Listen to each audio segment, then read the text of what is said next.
ఓ పక్క మోదీ గారికి అదానీ గారికి సంబంధించి మంచి సత్సంబంధాలు ఉన్నాయి. ఇద్దరు ఒకే మాట మీద ముందుకు వెళుతున్నారు. ఈ నేపథ్యంలో అదానికి సంబంధించిన వ్యవహారంలో ఒకవేళ చంద్రబాబు నాయుడు గారు ఏదైనా స్టెప్ తీసుకోగలిగితే అది మోడీ గారికి వ్యతిరేకంగా తీసుకున్నట్టే కొంతమందికి అనిపించవచ్చు. అందువల్ల కూడా వెనక్కి తగ్గే అవకాశాలు లేకపోలేదా అనేది కూడా ఒక ప్రశ్నే. అంటే ఇక్కడ ఫస్ట్ ఏం చేయాలంటే ఆయన చేసుకోవాలంటే నెంబర్ 1 నేను చెప్పాను కదా, ఇర్రెగ్యులారిటీస్ అనే ఆరోపణ దేనిపైన ఉందంటే మీరు ఎంపిక చేసుకున్న కంపెనీకే టెండర్లు ఇవ్వాలని నిర్ణయించుకున్నారు. సెకి ఇది జగన్ మీద కాదు. అదేంటంటే ముందు చెప్పాను కదా, టెండర్లు వేసేటప్పుడు అన్కండిషన్ గా టెండర్లు వేయాలి. కండిషన్ పెట్టారు. ఏం కండిషన్ అంటే భారతదేశంలో ఉదాహరణకు మీరున్నారు, నేను బిల్డింగ్ కడుతున్నాను, ఇసుక టెండర్ మీకు ఇస్తాను, ఒక పెద్ద పెద్ద కాంప్లెక్స్ కడుతున్నాను, 2 ఏళ్ల పాటు నెలకి ఇన్ని ట్రాక్టర్లు ఇసుక కావాలి అని మీకు ఇసుక టెండర్ ఇస్తాను. అది చూసాం ఎక్కడ లోయెస్ట్ చేస్తే నీకు ఇస్తాను అంటారు. నేనేం కండిషన్ పెట్టానంటే ఇసుకతో పాటు ఇసుక సప్లై చేసే ట్రాక్టర్ల ఉత్పత్తి కూడా నువ్వు చేసి ఉండాలి అంటాడు. నీకేం సంబంధం ట్రాక్టర్ల ఉత్పత్తి? ఎవడో ట్రాక్టర్ తీసుకుని పోతావు. ఇవి అట్లాంటి కండిషన్ పెట్టారు. విద్యుత్తుని మాకు ఇవ్వడమే కాదు, విద్యుత్ ఉత్పత్తి చేయడానికి కావాల్సిన పరికరాలు ఉత్పత్తి చేసే కంపెనీ కూడా మీకు ఉండాలి అని పెట్టారు. 6 కంపెనీలు 2 ఉంటాయంట భారతదేశంలో, అది ముందే తెలుసు. అంటే వాళ్ళిద్దరికి ఉపయోగపడేగా టెండర్లు వేసినారు. ఇది కదా అవినీతి అంటే. నిజమైతే మరి దీనిపైన ఎవరిని విమర్శించాలి? గవర్నమెంట్ ఆఫ్ ఇండియా విమర్శించాలి. విమర్శించాలంటే మిత్రపక్షం చంద్రబాబు గారు ఇప్పుడు ఫస్ట్ చేయాల్సిందంటే ఈ కంపెనీ తప్పు, ఆ కంపెనీలో వాళ్ళకి అంత ఇచ్చినాడు, జగన్ గడి ఇచ్చాడని చెప్పాలి. ఆ ధైర్యం ఉందా? బీజేపీతో భాగస్వామ్యం అవుతున్న ధైర్యం ఉందా? చేయలేరు. చేయలేనప్పుడు దాని జోలికి ఎందుకు పోవాలి? వేసేస్తే ఒక పని అయిపోతే వేసారు, అప్పుడు వాళ్ళ మీద చెప్పుకుంది. మీలాంటి వాళ్ళని నాలాంటి ధైర్యంగా వేసేసే వేరొద్దు అంటాం. కాబట్టి చంద్రబాబు గారు ఆ రోజు చంద్రబాబు గారు డైరెక్ట్ గా మాట్లాడలేదు, కొన్ని మీడియా సంస్థలు ఆయనకు అనుకూలంగా ఉన్న మాట దాన్ని పెంచి పోషించారు తెలుగుదేశం వారు. ఇప్పుడు వాళ్ళ మేడగా జుట్టుకుంది. మరోపక్క చంద్రబాబు నాయుడు ఇంటికి సంబంధించి కూడా మనం చూసాం, ప్రశ్నలు లేవనెత్తడం జరిగింది. ఏం చెప్తారు ఆ విషయానికి సంబంధించి? అంటే ఒకటి, కరకట్ట పైన ఏదైతే ఉందో కృష్ణానది పైన, అది అన్ని ఇల్లీగాలిటీస్. నాట్ ఓన్లీ చంద్రబాబు గారి హౌస్, మొత్తం చంద్రబాబు గారి హౌస్ కాదు, అది ఎవరో కట్టారు, ఈయన ఉంటున్నాడు అక్కడ.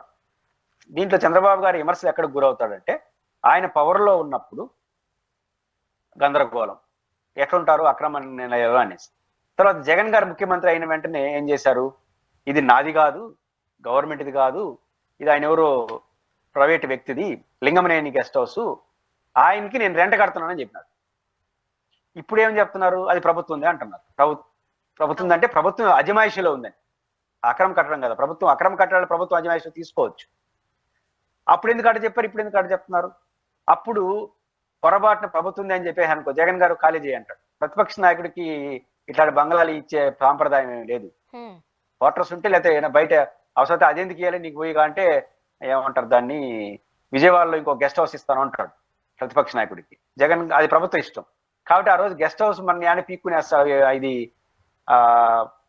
అది ఎందుకు కదా ఒక ఆఫీస్ని పవర్ కొట్టాడు కదా, ప్రజావేదిక, దాని పక్కనే చంద్రబాబు గారి ఇల్లు ఉంటుంది. ఆ ప్రజావేదిక కొట్టినట్టు దీని కూడా కొట్టేస్తాడేమో. కాబట్టి దీన్ని కొట్టేవారు అంటే ఇది నాది కాదు, ఇది నాది అంటే, నాది అంటే లింగమనేనిది, ఆయనకి రెంట్ కడుతున్నాడు. రెంట్ కట్టాలంటే ఇంక దాన్ని కొట్టాలంటే ప్రాసెస్ ఉంది, అన్నిటితో పాటు దాన్ని కూడా కొట్టాలి. ఆ రకంగా ఆ రోజు చేశారు. ఈ రోజు మళ్ళీ ఏం చేశారు? అది ప్రభుత్వం అంటున్నారు. ప్రభుత్వం ఆక్రమిస్తున్నారు, ప్రభుత్వం అని చెప్పడం ద్వారా ఏమవుతుందంటే, దానిపైన ఏదైనా రూపాయి పెట్టాలనుకోండి, కొన్ని మాడిఫికేషన్ చేసుకోవాల్సి వస్తుంది కదా, డెవలప్మెంట్స్ ఖర్చులు. రెంట్ కూడా దాంట్లో పెట్టకూడదు. మన ప్రభుత్వం అయితే ఎంతైనా పెట్టచ్చు, 2 కోట్లు పెట్టచ్చు, 10 కోట్లు పెట్టచ్చు. కానీ ఇప్పుడు ప్రభుత్వం నుంచి వెచ్చించాలంటే అది ప్రభుత్వం అయిపోవాలి.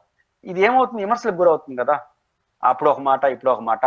రెండో అంశం ఏంటంటే, అక్రమణ తేలిన తర్వాత ఖచ్చితంగా దాన్ని దేనికో దానికి వినియోగించవచ్చు, లేదా దాన్ని స్వాధీనం చేసుకోవచ్చు.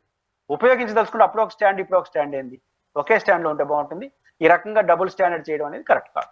ఓకే, ఓవరాల్ గా నిన్న చూసిన ప్రెస్ మీట్ లోనే చంద్రబాబు నాయుడు గారు ఒకే విషయానికి సంబంధించి అప్పుడే పాజిటివ్ గా మాట్లాడుతున్నారు, అప్పుడే నెగిటివ్ గా మాట్లాడుతున్నారు. ఇది ఏపీ ప్రజల్లోకి ఎట్లా వెళ్లే అవకాశం ఉంది అంటున్నారు? అంటే ఇన్ని సంవత్సరాల ఎక్స్పీరియన్స్ ఉన్న చంద్రబాబు నాయుడు గారు ఇలా మాట్లాడడం ఏంటి, ఎలా అనేది కొంతమంది ప్రముఖులు కావచ్చు, రాజకీయ విశ్లేషకులు కావచ్చు ఒక ఆశ్చర్యాన్ని వ్యక్తం చేస్తున్నారు. ఏమీ లేదు, మనం సాధ్యంగానే హామీలు ఇచ్చిన తర్వాత సాధ్యంగానే హామీలు ఇచ్చామని చెప్పలేడు కదా మనలాగా. కాబట్టి ఒకదానికి బేస్లెస్ అలిగేషన్స్ ఆదానిది, ఆచరణ సాధ్యంగానే హామీలు, ఎన్నికల హామీలు.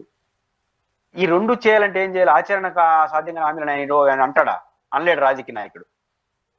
2 బేస్లెస్ ఆర్గ్యుమెంట్ మేము చేసినాం, జగన్ మీద మాకు సరదా, ఆయన ఆరోపించి ఆయన అంటే అనలేడు కదా, కాబట్టి తప్పించుకునే ద్వారానే.